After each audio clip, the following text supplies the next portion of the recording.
नमस्कार. आज आपण बनवणार आहोत गुढीपाडवा स्पेशल पुरणपोळी. 1 किलो डाळीपासून पुरणपोळी बनवणार आहे. एकदम परफेक्ट प्रमाण आहे. नक्की या गुढीपाडव्याला ट्राय करून पहा. ही पुरणपोळी एकदम मऊ आणि लुसलुशीत होते.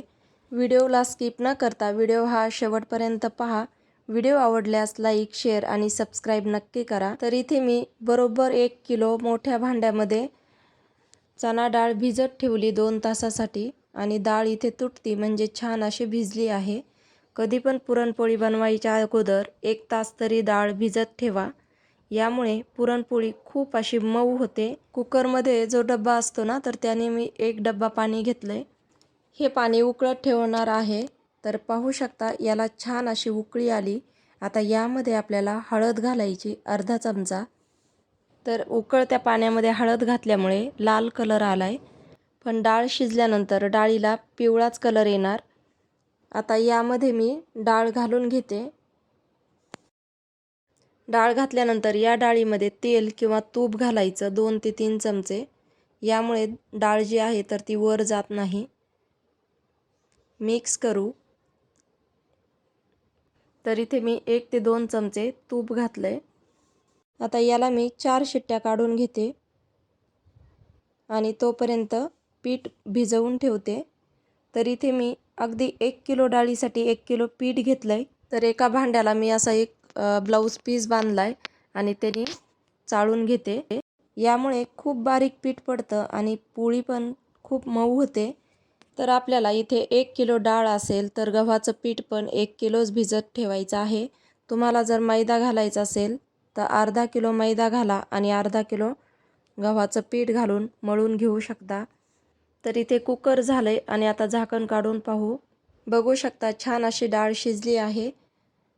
आता आपल्याला यामधलं जे येळवणी आहे तर ते काढून घ्यायचं आहे, म्हणजे आपण कटाची आमटी करणार आहोत त्यासाठी.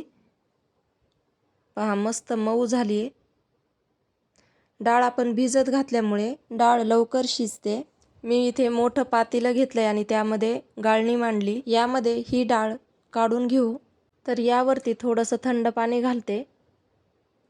तर कुकर विसळून पाणी घातलंय. डाळ शिजून जे पाणी राहतं तर त्याची मी कटाची आमटी बनवते. तर इथे मी 1 किलो गव्हाचं पीठ घेतलंय. यामध्ये मैदा वगैरे काहीच घातला नाही. तर पीठ मळण्यासाठी मी इथे वाटी घेतली आणि त्यामध्ये हळद घेतली अर्धा चमचा. तर यामध्ये आपल्याला गरम पाणी घालायचं आहे. जास्त कडक नाही, पण कोमट पाणी घालायचं आहे आणि हे पीठ आपल्याला थोडं थोडं पाणी घालत मळून घ्यायचं आहे. पिठामध्ये जर हळद घातली तर कुठे कमी पडते तर कुठे जास्त होती. यासाठी मी पाण्यामध्ये मिक्स केली. मीठ घातलंय 1 ते 1.5 चमचा. 5 ते 6 चमचे तेल घालायचं. हे छान अगोदर आपल्याला मिक्स करून घ्यायचं आणि त्यानंतर थोडं थोडं पाणी घालत मळून घ्यायचं. हे पीठ आपल्याला कोमट पाण्यामध्येच मळून घ्यायचंय. गरम पाण्यामुळे कणिक छान अशी मऊ होते. पूर्वीच्या बाया पाटावरती कणिक जशी ठेचून घ्यायच्या आणि मऊ करायच्या तशीच कणिक होते. आता ही कणिक आपल्याला अशीच अर्धा तासासाठी भिजत ठेवायची आणि तोपर्यंत पुरण करून घ्यायचंय.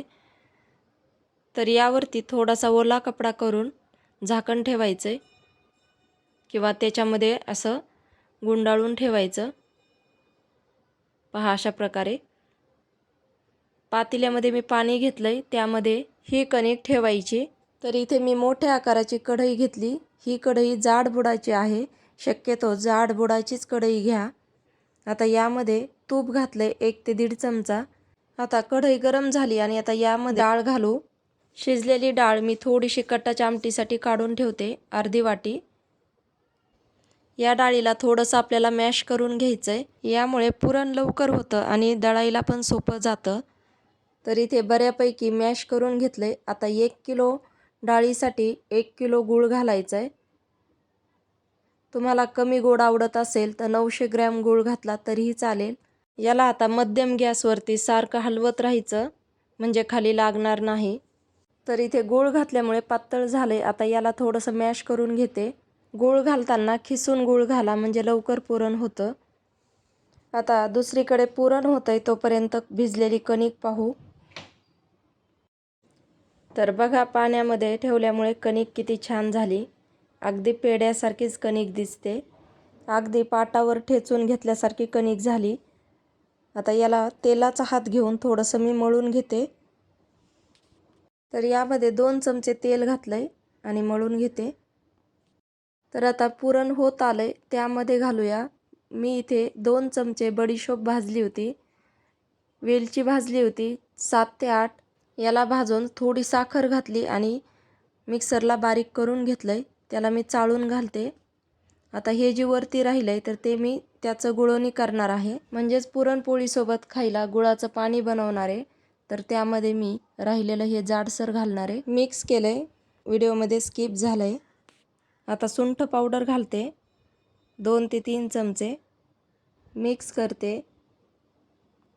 आता नवीन शिकाऊ मुलींसाठी पुरण परतल्याला कसं ओळखायचं, तर असं हे जे उलताना आहे तर ते असं उभं यामध्ये खोचायचं. जर उलताना असं पडलं तर पुरण अजून परतून घ्यायचं आणि जर तसंच उभं राहिलं तर समजायचं पुरण झालंय. तर इथे माझं पुरण झालंय, याला मी वाटून घेते. इथे मी भाजीचा चमचा घेतलाय, तुम्ही याला फुलपात्र किंवा ग्लास, तांब्या असं घेऊ शकता. मी सगळं पुरण वाटून झाल्यानंतर दाखवते. तर पाहू शकता इथे कणिक पण छान भिजली आणि पुरण पण झालंय. आता पोळ्या लाटून घेऊ. पुरणपोळी न फुटता पटपट लाटायला यावी यासाठी मी तांदळाचं पीठ घेतलंय. शक्यतो तांदळाचं पीठच घ्या, यामुळे पुरणपोळी पटपट सरकते. पहिल्या पुरणपोळीचा उंडा बनवताना व्हिडिओ स्किप झाला होता. तर हे पहा, कणिक थोडी घ्यायची आणि पुरण जास्त घ्यायचं. हाताने गोल गोल करून आपल्याला यामध्ये पुरण भरायचं आणि नंतर अंगठ्याने आणि बोटाने वर जमा झालेलं पीठ त्यालाच तिथे दाबायचं किंवा मग काढून घेतलं तरीही चालेल.